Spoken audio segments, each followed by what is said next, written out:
أهلا بيكم. النهاردة معانا في الفيديو مجموعة من موديلات العبايات الجديدة جدا، موديلات راقية هتنال على إعجابكم إن شاء الله. ويلا بينا نشوف الفيديو. أول عباية معانا العباية الحلوة قوي دي.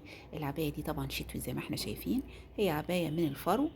الحقيقة عباية حلوة قوي والموديل بتاعها بسيط، ولكن يؤخذ على العبايات الشتوي إنها بتكون تقيلة. فلازم نكون عارفين قبل ما نشتري العباية ان احنا هنرتدي تقيلة في الوزن شوية عن العبايات العادية.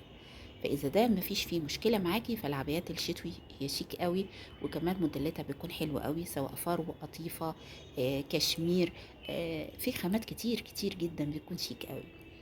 العباية التانية اللي معايا دي تحفة قوي، ركزي على الأكمام. الشغل كله في الأكمام حلوة جدا. العباية يا جماعة لازم تكون واسعة، لازم تكون فضفاضة، والا ما يكونش اسمها عباية على فكرة. فدايما موديلاتها بتكون على واسع، دايما موديلاتها بيكون اوفر سايز، ممكن تكون حتى لو السايز مظبوط بيكون فضفاضة. هنا عندي العباية دي طبعا اللي هي اكتر من لون على الاكمام، شغله برضو كله في الاكمام، لكن شيك قوي بالنسبه لي، عجباني جدا. والعبايه دي حلوه قوي، لونها كمان حلو قوي مع التنسيق الوايت والابيض، هايله. العباية دي من العبايات المفتوحة الكاجوال، برضو ركزي على الأكمام. الأكمام يا جماعة خطيرة.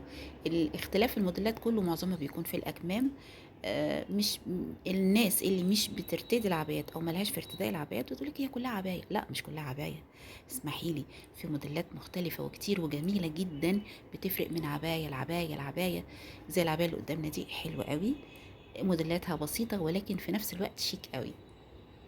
كمان عاوزاكي تركزي على الاكسسوارز اللي بترتديها على العبايه، من اول الطرحه لحد الشوز. الطرحه لازم يكون لونها متناسق، لازم القماش بتاعها يكون حلو، الاكسسوارز في ايديكي وفي رقبتك. السلاسل الكتير دي خلاص ما بقتش موضه، الخواتم الكتير الاوفر دي مش موضه. كل ما كان بسيط كان اشيك وارقى. الساعة نرتديها مع العباية بيكون شيك قوي، شكل الساعة نفسه. كمان لليوم، يعني الساعة اللي هنلبسها مسائي غير الساعة اللي هنلبسها صباحي، غير الساعة اللي هترتديها سواري مثلا. لاحظي العباية والشغل اللي فيها هنا، اللي على الأكمام وعلى ديل العباية خطيرة. الشنطة اللي هترتديها على العباية برضو كأنك بتنسقي طقم كده لإيفنت، لأن العباية مهمة جدا ومنتشرة جدا.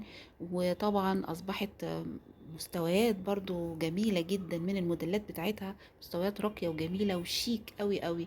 كمان خامتها يا جماعة، الخامات واضح جدا لكل الموديلات اللي في الفيديو ده، خاماتها عالية جدا وراقية جدا. شايفة العباية اللي قدامي الكاجوال دي تحفة جدا جدا. شوفي جمالها، شوفي فضفاضة قد ايه، حلوة قوي قوي. وكمان اللونين دول احلى من بعض، والموديل ده كمان. ما تنسيش اللايك، ارجوكي ما تنسيش اللايك، علشان الفيديو بيترفع باللايك وبيوصل لك كل جديد من فيديوهاتنا. من اللايك اللي لازم تحطيه على الفيديو، لو سمحت ما تنسيش اللايك، بيرفع الفيديوهات. ولو مش مشتركة في القناة، ما اشتركتش لحد دلوقتي ليه؟ اشتركي وفعلي الجرس حتى يصلك مني كل جديد.